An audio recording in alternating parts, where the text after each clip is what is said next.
Hello, Ranger Mel here, and a bit of a different Bettong Bungalow today. I've brought us out into the wide world to have a bit of fun and have a chat with Kate Harriden. But before I get any further to introduce Kate, I'd like her to do our acknowledgement of country for us. And that would be my pleasure, Mel. So I would like to acknowledge the traditional custodians of the country in which we're standing, which is quite a few people responsible for this particular part of the ACT. And I always like to acknowledge when I do an acknowledgement, particularly in this part of the country, just how good the water managers they were. Like, this is hard country, you know, and it's very wet at the moment, but generally it's very dry. In fact, Canberra has a higher average annual evaporation rate than it does precipitation rate, which makes it a very dry place. So you think about the skills required when you don't have pumps and dams and all the kind of stuff that we take for granted now, to not only water and feed and let your mob live, but have other mob come. Like, so I'm a Wiradjuri woman, and we came across a lot to this country for festivals and trade and marriage, all sorts of reasons. The Yuan mob come up from the coast, and we all get to live here because local custodians know how to manage water, and we can learn from them. So I'd like to acknowledge the traditional owners of this country and also acknowledge their fantastic water management skills.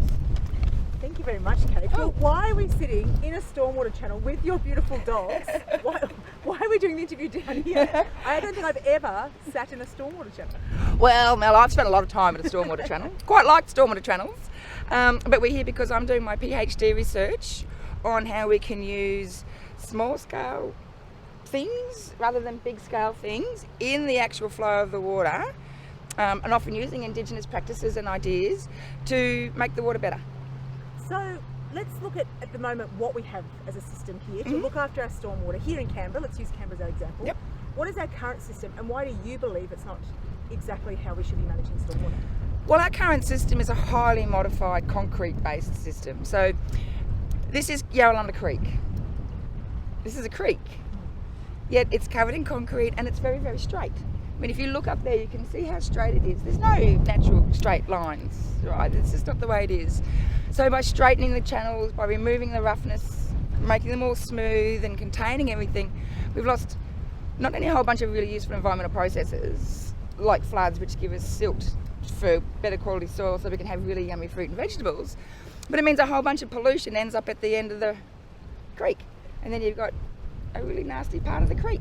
And we can see cigarette butts, we can see plastic here, we can see all sorts here. All sorts, and you know, those little fish with soy sauce, they're one of the most common things you find too. It's amazing. So if that system you feel is not working, what do you do as an alternative? Well, I can't do what I want to do as an alternative because what I would like to do is rip all the concrete out and renaturalise. It's called renaturalising, when you pull the concrete out and let the channel do what it's supposed to do. We actually have the engineering skills, the hydrological knowledge to do that. We know it's actually a better thing to do. What we don't have is social support or political will. So governments don't want to do it because they're worried about people being washed out of stormwater drains. They also don't really want to have to do what's required to make sure. At the moment, they're basically polluting superhighways. If we turn them back into creeks like they're supposed to be, people won't be allowed to pollute in them. Governments will have to do activities to make sure that certain things will change. Governments don't always want to do that kind of stuff. It's easy just to go along in the way you're already going. So that's what I'd like to do, but we obviously can't do that. We can't rip up all the concrete. Well, we can, but it's not going to happen because people won't allow it. Governments won't allow it. So then a smaller way that you've been working on, what would that be? So what I'm trying to do is see the biggest problem with one of the really big problems with this system of concrete and stuff is that you get really poor water quality outcomes and you've got no biodiversity. What can you see here that's... I can see some algae. And there may even be two types. So what I want to do is using Indigenous knowledge and Indigenous technologies, work in like a nature-based approach. So by putting in leaky weirs, which really is just a bit of wood across the flow of the channel, all the sediment gets to bank up behind it. The sediment that banks up behind it can treat the water that goes through it. So you're improving the quality of the water, but it also provides space for other organisms to live and visit. And so looking at these leaky weirs, you're just putting them into the concrete with a bit of, how do you actually construct them? It's really easy. I just get mates to help, 2 bits of steel and a length of just plain old standard wood, slightly wider than the width of the flow. Plug it in, like just in the expansion joints. If you go into a stormwater channel, you'll see there's all these like little expansion joints where the rubber's supposed to be in.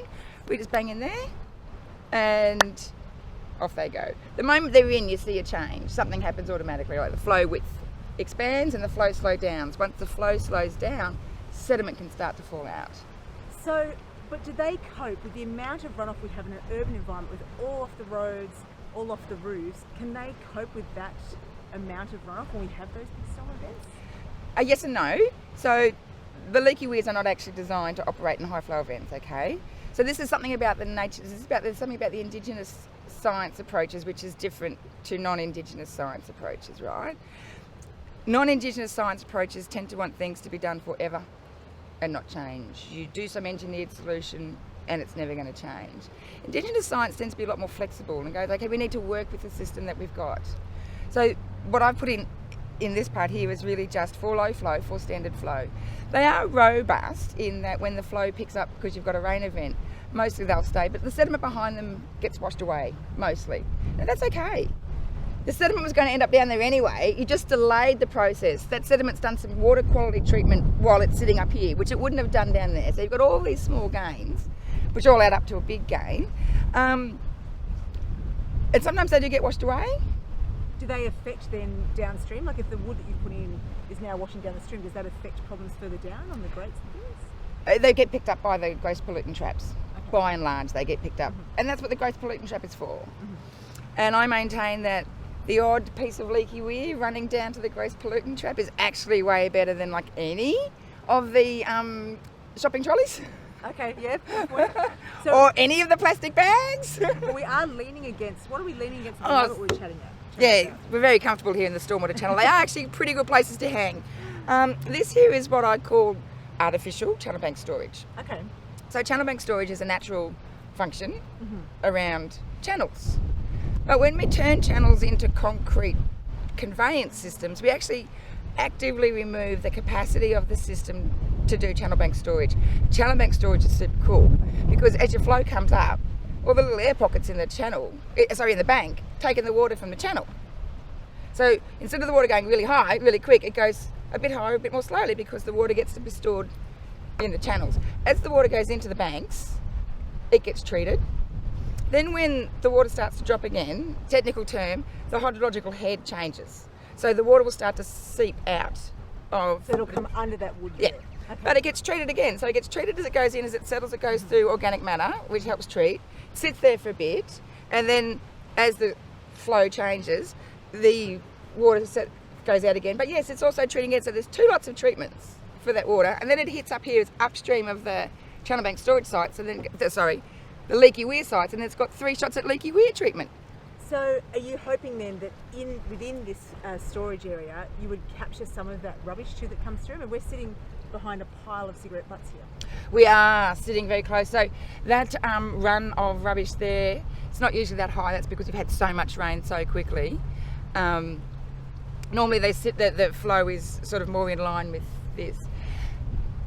It does worry me how much stuff could, like non-organic matter, could end up in these things here. Because then it would pollute the water further? Yes. Sitting there? And also, so it would pollute the water further and also reduces from the amenity. So I actually see these as potential sunbaking sites.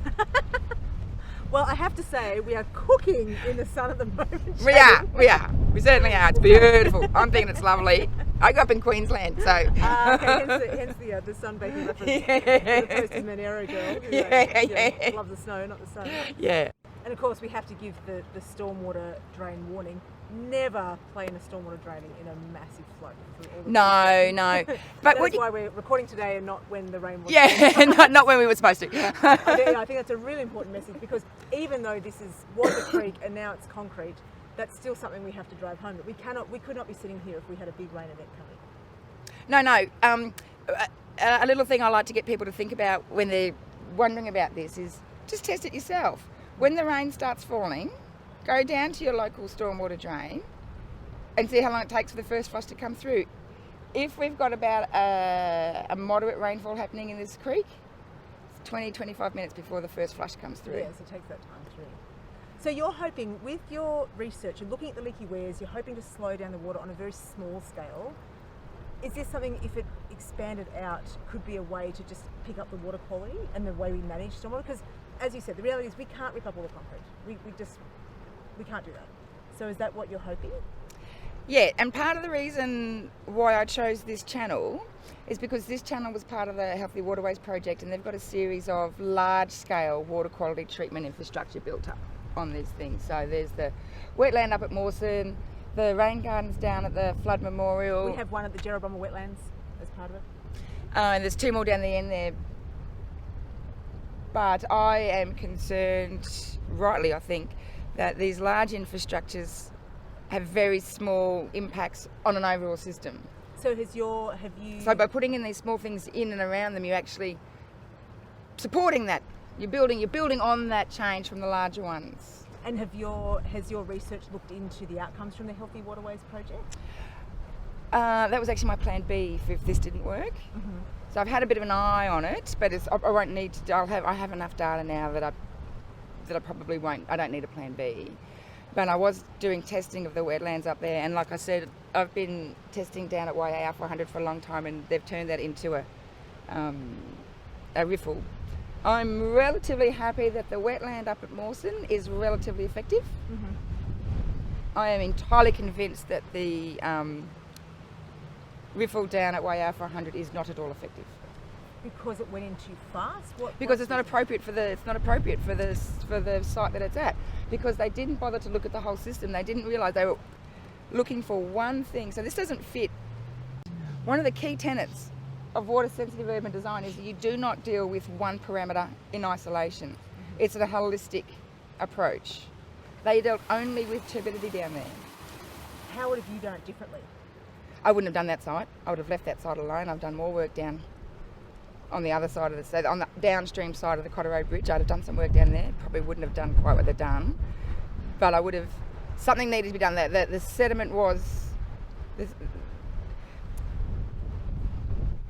the erosion at that site downstream of the Cotter Road Bridge was chronic.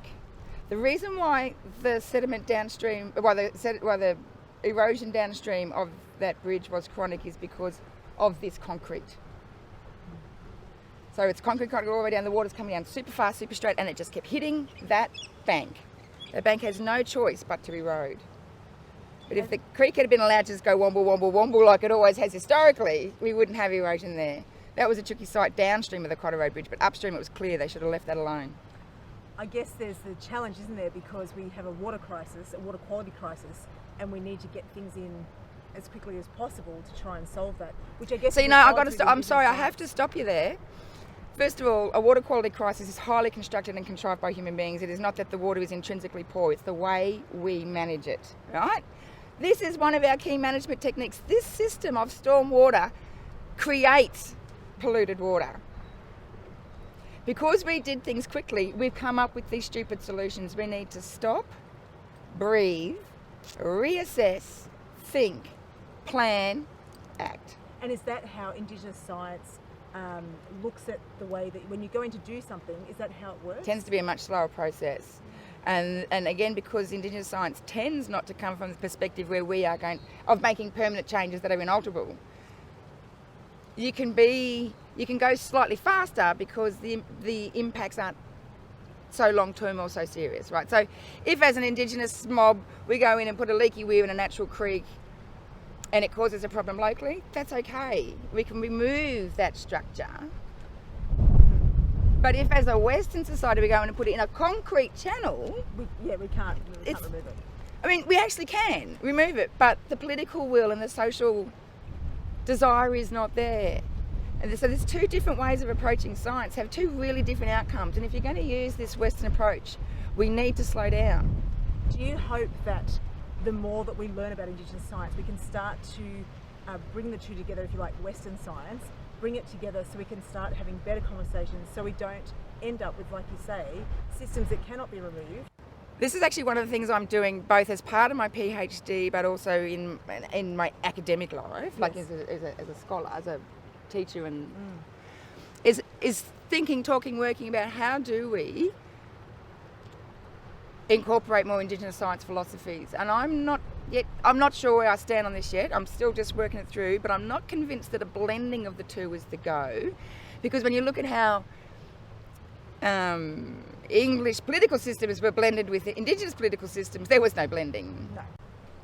Because I want to work in Indigenous science, I want to work with Indigenous science, I want to reclaim Indigenous science, but I also understand that there is value from, because science is still science, right? There's still this rational, maybe not rational, but there's still a considered, thought out, step-by-step process where you have a goal and questions that you need to ask. I mean, that is fundamental no matter what science model you want to look at.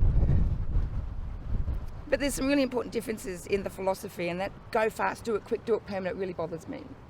The go slow, think about it, work with the environment you've got sits much better with just how I feel about the world.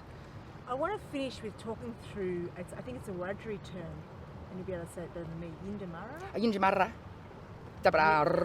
Yindamara. Just to finish off with, tell me about this word or this concept in Wiradjuri language. So Yindamara is, superficially, it's very much like slow down, show respect, demonstrate honour. But really what it is it's a lifestyle, it's the cultural value system. And it's so much deeper than those words express. But, you know, it's about, you've got to be able to listen to hear. You know, when you're listening, are you hearing? This is part of the go slow, right? It's respectful to be able to stop and actually hear what someone is telling you. You know, it's the go slow with the environment, that thing I'm talking about. Don't just whack something in and think it's going to be there forever and it's all good. Think about it for a moment, then put it in. If it doesn't work, take it out. You know, but it's about going slow, it's about being respectful, it's acknowledging that there is so much more than just you in the world, and that we have relationships with other people, with other animals, with other species, with the stars, the skies and the water. You know, you need to acknowledge that all of these things also have a place in the world, and they have as much right to function in their way as we do as a human being to function in our way. So I think that by putting concrete over creeks, we are not demonstrating Yindamara. You know, even if ultimately they don't change, the conversation is also important. People are exposed to new ideas, new ways of thinking. New ways of thinking. You know, it never hurt anyone to think about something in a different way. You don't have to do it. But just to think differently. Just to think about it and take it on board and go, how does that actually work for me? Or, you know. Yeah. Kate, it's been absolutely wonderful. As Okay, I said, Mel. we could talk all day. All day, Mel. I haven't got through most of my questions. Oh, really? It's been lovely sitting here with Brown Dog and with... Oh, Ella's just gone for a run somewhere. Ella's a bit cheeky sometimes. Thank you for watching, or thank you for coming on a little adventure with me today for Bettong Bungalow with Kate Harriden, who's a PhD, a scholar, student? Scholar, we like the term scholar at Fenner School. Proud Wiradjuri woman, No and has been sitting in here today with me at Yarralumma Creek. We're just below the Curtin shops to talk about a really different way to look at stormwater drains. Enjoy your local drain. Come on, you big dog. We're running late. Come on.